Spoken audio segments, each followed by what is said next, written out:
what I find quite peculiar and sinister, actually, is the way a lot of these Islamists have allied themselves to the transgender ideology movement. Yes. Because they are comfortable bedfellows for their political aims at the moment. Yes. But the transgender lot haven't cottoned on to the fact that if Islamism takes over, they'll be beheaded. They'll be the first ones for the proverbial or actual chop. Absolutely, yeah.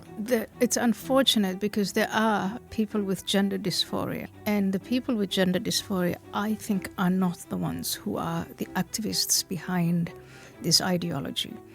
The people pushing the ideology may or may not have gender dysphoria. In fact, I suspect many of them don't. Most of them don't.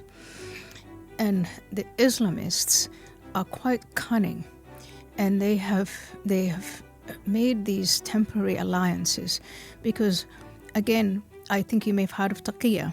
Yeah, the going underground and... Yes, it's the concept of deception. As long as you're advancing Islam and you're working towards the Islamization process of a society, if the host society is bigger, it's the kuffar, the infidels are bigger and they are stronger, then you are allowed to be deceitful, to be deceptive. And so that explains the relationship that they have formed with the far left, with the LGBTQ and so on communities, but also with Labour.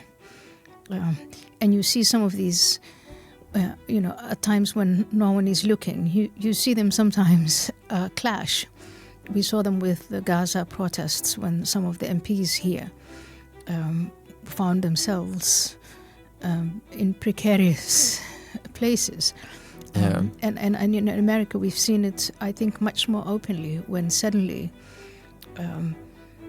the Democratic Party was confronted with losing the election because of a small group of Muslims who said, we're not going to come, we will stay at home, we're not going to vote.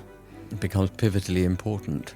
Yeah. I mean, democracy often is made or won at the periphery, isn't it? Yes. Power is made and won at the periphery. Yes, and the Islamists know this. The Islamists know exactly how to use diversity, equity, and inclusion, and how to subvert the various institutions that we have.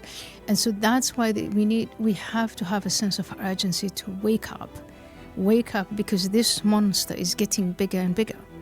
Yeah. And so you can't just sit there and wait for it to swallow you.